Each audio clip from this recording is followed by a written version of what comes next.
Hello दोस्तों, नमस्कार। आपका हमारे यूट्यूब चैनल मैथ बाई ए के सर पर बहुत बहुत स्वागत है। यदि आप हमारे चैनल पर नए हैं तो हमारे चैनल को शेयर ज़रूर करें तथा सब्सक्राइब कराएं और अपने दोस्तों को इस वीडियो के बारे में ज़्यादा से ज़्यादा बताएं ताकि उन्हें भी इसका लाभ मिले। तो आइए शुरू करते हैं दोस्तों। जैसा कि आप स्क्रीन पर देख ही रहे हैं कि एक हमें आंकड़ा दिया गया है जिसका हमें माध्य ज्ञात करना है। तो आइए शुरू करते हैं। जब भी आपको इस प्रकार का सवाल दिखे तो इसमें सबसे पहले आपको साड़ी बनानी होती है। तो साड़ी बनाएंगे हम वर्गांतर, एक साइड लिखेंगे वर्गांतराल और एक तरफ लिखेंगे इसकी फ्रीक्वेंसी। जैसे हमें 0 से 10 की फ्रीक्वेंसी दी है 2 और 10 से 20 की फ्रीक्वेंसी दी है 8, 20 से 30 की फ्रीक्वेंसी दी है 30, 30 से 40 की दी है 12 और 40 से 50 की हमें दी है 3। अब इसमें वर्ग अंतराल जो हमें दिया है इसका हम निकालेंगे मध्यमान। मध्यमान का मतलब इन दोनों के सम का जो सम होएगा उसका हम आधा कर देंगे। तो 0 और 10 जो हमने निकाला है, 0 10 का सम कितना होता है 10, 10 का आधा हमारा होता है 5। 10 और 20 इनका सम होता है 30, 30 का आधा 15 और 20 और 30, 30 का आधा 25, 20 और 30 50, सॉरी 20 और 30 50, 50 का आधा 25, 30 और 40 70, 70 का आधा 35, 40 50 90, 90 का आधा 45। अब जो हमारा मध्यमान आया है इस मध्यमान में से कोई हम एक संख्या मानेंगे जिसे हम कल्पित माध्य कहते हैं। तो इसमें मान लो हमने संख्या मान ली 25। ये बीच में संख्या इसलिए मानते हैं कि जो कैलकुलेशन करते हैं तो हमारा डिफरेंस कम आए और कैलकुलेशन करने में आसानी रहे। तो हमने मान लो हमने इसका कल्पित माध्य मान लिया 25। अब इस जो 25 आया है हमारा 25 को हम इस x में से माइनस करेंगे। जो x के मध्यमान दिया है हमें इनमें से इसको माइनस करेंगे। तो 5 में से जब 25 माइनस करेंगे तो हमारा आएगा माइनस के 20, 15 में से माइनस 25 करेंगे तो माइनस का 10 और 25 में से 25 माइनस करेंगे तो 0 और 35 में से 25 माइनस करेंगे तो आएगा हमारा 10 और 45 में से 25 माइनस करेंगे तो हमारा आएगा प्लस का 20। अब जो हमारा ये d आया है, d का मान होता है x माइनस ए। तो हम इसको जो d का जो मान आया हमारा माइनस का 20, इसको हम फ्रीक्वेंसी से करेंगे मल्टीप्लाई, क्योंकि हमें दिया है यहाँ f इंटू डी। एफ हमारी फ्रीक्वेंसी है और d हमारा विचलन है ये। तो माइनस 20 का गुणा करेंगे तो माइनस की 40, माइनस का 10 का करेंगे 8 से तो माइनस की 80, 0 का मल्टीप्लाई करेंगे 30 से तो आएगा हमारा 0 और 10 का मल्टीप्लाई करेंगे 12 से तो हमारा आएगा 120 और 20 का मल्टीप्लाई करेंगे 30 तो हमारा आएगा 60। अब इसमें इनका फ्रीक्वेंसी का सम जोड़ेंगे। यहाँ पे कितना आएगा हमारा सिग्मा एफ बराबर 55 और इसमें सिग्मा एफ डी। इसमें जो प्लस वैल्यू है उसको एक साइड जोड़ेंगे और माइनस वैल्यू है उसको एक साइड। अब इनका डिफरेंस इनको घटाएंगे तो निकल आएगा हमारा, इनको जोड़ेंगे तो हमारा आएगा 60। अब इनकी वैल्यू हम इसके समांतर माध्य में रखते हैं। समांतर माध्य का फार्मूला होता है ए इक्वल टू समांतर माध्य equal to A plus sigma F D upon sigma F. तो ए का मान हमें दिया गया है कितना 25, सिग्मा एफ डी का मान हमारा है 60 और सिग्मा एफ का मान है 55। जब इसको सॉल्व करेंगे तो हमारा आंसर आएगा 26.09 अप्रॉक्स। एक और सवाल दिया है, ये सवाल आपको सॉल्व करके कमेंट में इसका आंसर देना है और अपने दोस्तों के साथ इसको शेयर करें, बताएं ताकि उनको भी इनका लाभ मिले। आपको इसका कमेंट में उत्तर ज़रूर देना है और अगर यदि आप हमारे चैनल पर नए हैं तो चैनल को सब्सक्राइब जरूर कर लें और अपने दोस्तों के साथ शेयर करें। आगे देखते हैं। अब हम पढ़ेंगे आज माध्यिका। माध्यिका में दो तरह के आंकड़े दिए जाते हैं हमें, एक तो अवर्गीकृत आंकड़े और एक वर्गीकृत आंकड़े। अवर्गीकृत आंकड़े वो होते हैं जिसमें वर्ग अंतराल नहीं दिया जाता है, सीधी संख्याएं लिखी होती हैं कि 10 संख्या कितनी बार आई है, 20 संख्या कितनी बार आई है, 40 कितनी बार आई है, इस तरह से उसे हम कहते हैं अवर्गीकृत आंकड़े। तो जब अवर्गीकृत आंकड़े हमें दिए जाते हैं तो सबसे पहले उन संख्याओं को हम आरोही या अवरोही क्रम में व्यवस्थित करेंगे। आरोही या अवरोही क्रम में व्यवस्थित करने के बाद यदि हम देखते हैं कि अगर जो n है संख्याएं दी हैं हमें, अगर संख्याएं विषम हैं तो माध्यिका हमारी होगी n+1/2वें पद का मान। यानी n+1/2 जो भी पद आएगा हमारा, उस पद का जो मान होगा वही हमारी माध्यिका हो जाएगी। यदि n सम संख्या है हमारी, यदि संख्याएं जो हमें दी हैं वो सम हैं, तब माध्यिका होगी n/2वें पद का मान प्लस n/2 + 1वें पद का मान अपॉन 2। आइए देखते हैं कुछ क्वेश्चन। जैसे हमें कुछ संख्याएं दी हैं 5, 2, 4, 3, 10, 8, 7, इसकी माध्यिका हमें ज्ञात करनी है। तो सबसे पहले ये एक अवर्गीकृत आंकड़ा है, सबसे पहले हमें इन्हें आरोही क्रम में व्यवस्थित करना है। तो आरोही क्रम में जब लगाएंगे इन्हें तो 2, 3, 4, 5, 7, 8 और 10, ये आरोही क्रम में हो गई। अब इसमें हम संख्याएं गिनाएंगे कितनी हैं, 1, 2, 3, 4, 5, 6, 7, 7 संख्याएँ हैं जो कि कैसी एक विषम संख्या है। जब संख्याएं विषम होती हैं तो उसकी माध्यिका निकाली, सब साथ में 1 जोड़ के और उसको 2 से डिवाइड कर दिया जाता है। जो भी पद आता है वही हमारी माध्यिका होती है। जैसे हमने 7 + 1 किया यहाँ पे, तो 7 + 1 8, 8 में भाग देंगे 2 का कितना आएगा 4, यानी कि चौथा पद जो हमारा आएगा वही हमारी माध्यिका होगी। तो इसकी माध्यिका कितनी हो जाएगी 5। ऐसे ही एक अगला क्वेश्चन है सॉरी, जैसे 4, 10, 6, 9, 8, 10 की माध्यिका क्या होगी। तो सबसे पहले आप जानते ही हैं, तो सबसे पहले क्या करेंगे, इसे आरोही क्रम में व्यवस्थित कर लेंगे। आरोही क्रम में व्यवस्थित करेंगे इसमें तो 2, 4, 6, 8, 9, 10। इसमें पदों की संख्या कितनी है 6। जब पदों की संख्या 6 है तो 6 कैसी संख्या है, एक सम संख्या है। तो सम संख्या जब होती है तो हमारी माध्यिका क्या होती है, n/2वां पद प्लस n/2 + 1वें पद का मान अपॉन 2।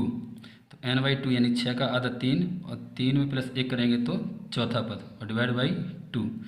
तो इसका तीसरा पद कितना है हमारा 6 और चौथा पद है 8। इन दोनों को सम करेंगे और डिवाइड करेंगे 2 से, तो हमारा आंसर आएगा 7, जो इसकी माध्यिका होगी।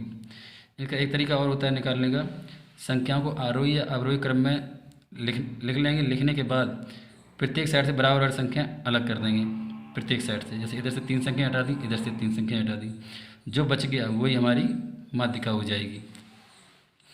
ऐसे इसमें करेंगे, इसमें इधर से 2 संख्या हटा दी, इधर से 2 हटा दी, जो बच गया हमारे बीच में वही हमारी माध्यिका हो जाएगी। या यूँ कहीं इन्हें काट दें, एक इस साइड से, एक इस साइड से, एक इधर से, एक इधर से, जो बच गया उनको वही मेरी माध्यिका होगी। या 2 संख्याएँ बच रही हैं तो दोनों को जोड़ के 2 से डिवाइड कर देंगे तो हमारी माध्यिका निकल आएगी। आइए और कुछ और सवाल करते हैं।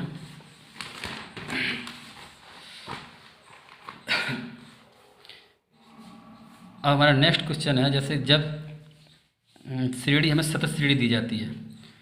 सतत श्रेणी का मतलब है संख्याएं लगातार दी जाएं, हमें बहुत सारी संख्याएं हैं हमारे पास, उस कंडीशन में हम किस तरह निकालेंगे इनकी माध्यिका।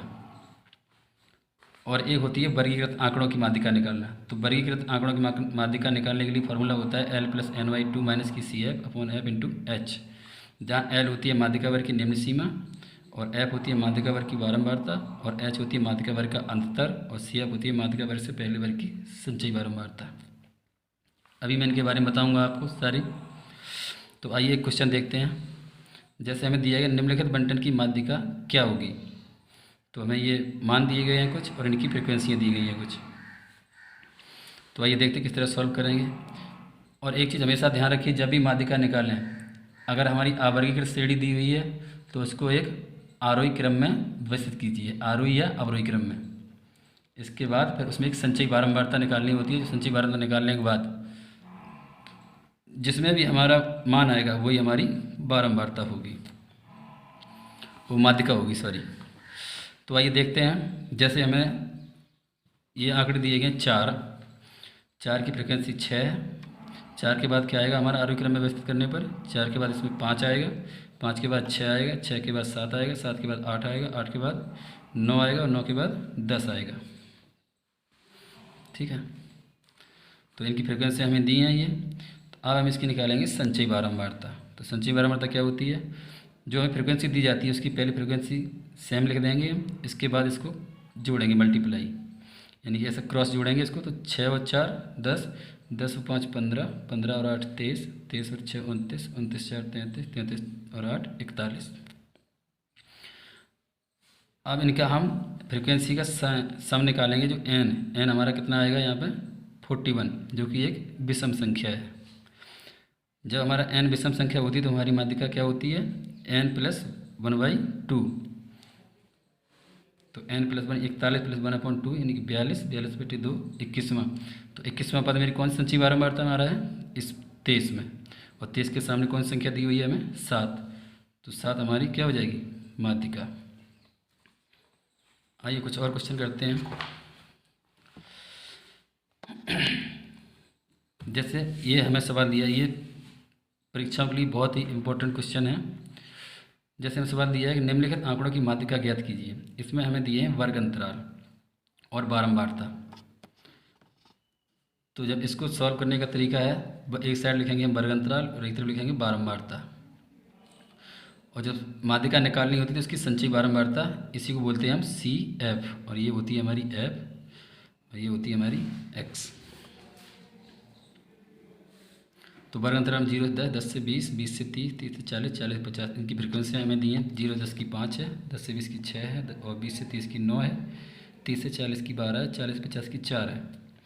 इसकी CF निकालेंगे तो CF कितनी हो जाएगी, ऊपर की बारंबारता जैसे कि तैसे, 5 और 6 11, 11 9 20, 20 12 32, 32 से 4 36। यहाँ n देखें, n हमारा कितना आ रहा है 36। इसका हम n/2 निकालेंगे जो कि हमारा आएगा 18, जो कि हमारे तीसरे वर्ग में। तो 18 हमारे किस में आ रहा है, ये 18 आ रहा है हमारी तीसरी संचयी बारंबारता, इसमें 20 की संचयी बारंबारता के अंदर। और 20 की संचयी बारंबारता के सामने हमें वर्ग अंतराल दिया है 20 से 30। तो इसकी माध्यिका होगी, इसमें L का मान हो जाएगा माध्यिका वर्ग की निम्न सीमा, जो कि L है, ये L होती है हमारी L, और ये F है। और जो जिस संचयी बारंबारता हमारा आया उसके जस्ट ऊपर जो होती है वो होती है हमारी CF। तो आइए इनके मान रखते हैं। तो L का मान हमें कितना दिया है यहाँ पे 20 प्लस n/2 का मान हमें दिया 18, और CF का मान हमें दिया 11, और F का मान हमें दिया है 9, और H का मान यानी वर्ग अंतराल का, इनका वर्गों का अंतर, वर्ग अंतराल दिए गए 20 और 30 का अंतर 10।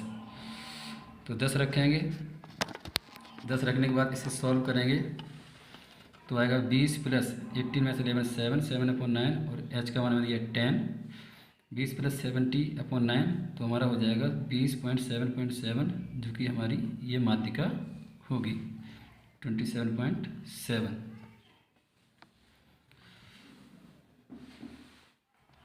आइए कुछ और क्वेश्चन सॉल्व करते हैं। अब हम पढ़ेंगे बहुलक के बारे में। ये परीक्षाओं के लिए बहुत ही ज़्यादा उपयोगी है। बहुलक हर बार परीक्षा में पूछा जाता है। तो बहुलक बेसिकली होता क्या है, बहुलक वह संख्या होती है जो किसी परीक्षण में सबसे ज़्यादा बार रिपीट हुई हो या सबसे ज़्यादा बार आई हुई हो। n संख्या में जो संख्या सबसे ज़्यादा बार आती है उसे हम बहुलक कहते हैं। जैसे एग्जाम्पल लेते हैं, जैसे 2 3 2 4 5 2 6 2। इसमें सबसे अधिक बार कौन सी संख्या आई है हमारी, इसमें देखो 2 कितनी बार आए, 1 2 3 4। तो 2 हमारा 4 बार आए, बाकी तो कमी है इससे। तो जो संख्या सबसे ज़्यादा बार आई है वो हमारा बहुलक हो जाएगा। ऐसे इसमें देखते हैं, एक अगला सवाल लेते हैं। निम्नलिखित परीक्षणों का बहुलक ज्ञात कीजिए। तो इसमें मान दिए गए हैं 5 3 8 9, इनकी बारंबारताएं दी हैं 8 7 3 2। बारंबारता का मतलब आप जानते ही हैं कि कोई संख्या कितनी बार लिखी गई है। जैसे यहाँ 5 है, 5 को कितनी बार लिखा गया है, यहाँ 8 बार। 5 को कितनी बार लिखा गया, 8 बार। 3 को लिखा गया 7 बार, और 8 को लिखा गया 3 बार, और 9 को लिखा गया 2 बार। तो सबसे ज़्यादा बार कौन सी संख्या लिखी गई हमारी, सबसे ज़्यादा बार हमारी 5 संख्या लिखी गई है। जो संख्या सबसे ज़्यादा बार लिखी जाती है वही हमारा बहुलक होता है। तो इसका बहुलक हो जाएगा 5। एक और सवाल लेते हैं। हमने इस वीडियो में समांतर माध्यिका और बहुलक के हर टाइप का क्वेश्चन करवाया है, और इसके बाद इस वीडियो बनाने के बाद मैं आपको एक टेस्ट सीरीज भी दूंगा, टेस्ट करवाऊंगा इसमें। क्वेश्चन लेके आऊँगा बहुत इंपॉर्टेंट, जो आपकी परीक्षाओं के लिए बहुत ही ज़्यादा उपयोगी होंगे। अगर आप हमारे चैनल पर अभी जुड़े हैं तो चैनल को ज़रूर सब्सक्राइब करें और अपने दोस्तों के साथ शेयर करें। आइए एक और क्वेश्चन देखते हैं। निम्नलिखित परीक्षणों का बहुलक ज्ञात कीजिए। तो जैसे हमें माप दिए वर्ग अंतराल के रूप में 1 से 3, 3 से 5, 5 से 7, 7 से 9 और 9 से 11। इनकी परिवारों की संख्या दी है, ये हमारी x है और ये हमारी f है। परिवारों की संख्या दी है 7, 8, 2, 2, 1। जैसा कि आप इसमें देख रहे हैं सबसे ज़्यादा फ्रिक्वेंसी किसकी है, तो सबसे ज़्यादा फ्रिक्वेंसी है इसमें 8 की। तो इसी वर्ग अंतराल को हम लेंगे जिसकी फ्रिक्वेंसी सबसे ज़्यादा होगी। तो इसमें L हो जाएगा हमारा निम्न वर्ग की सीमा, यानी वर्ग की निम्न सीमा है जो हमारी वो L है, बहुलक वर्ग की निम्न सीमा 3। F1 हो जाता है हमारा, जिसकी बारंबारता सबसे ज़्यादा है वो F1 है, और उससे ऊपर जो संख्या है यानी उससे पहले जो संख्या है वो F0, और उसके बाद जो संख्या है वो F2। जैसा कि आप इसमें देख रहे हैं हमारा जैसे क्रम बन गया 0, 1, 2, 0, 1, 2, यानी कि जिसकी बारंबारता में हमारा आया उससे पहले 0 और उसके बाद 2।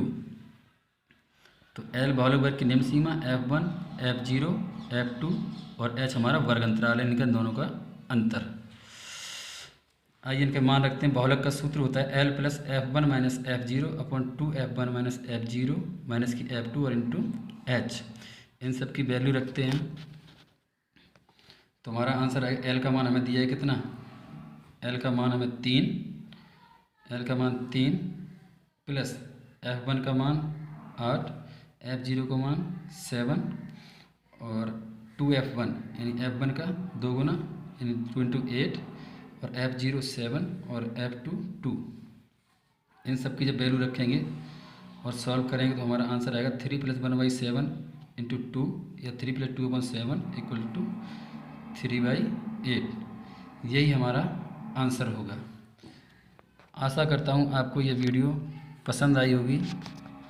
अगर इसमें कुछ कमी रह गई है या आपको कुछ समझ में नहीं आया तो आप कमेंट करके ज़रूर बताइए, हम उसको बताने का पूरा प्रयास करेंगे। कृपया हमारे चैनल को सब्सक्राइब कर और शेयर ज़रूर करें। आपका हमारे चैनल देखने के लिए बहुत बहुत धन्यवाद। Thank you.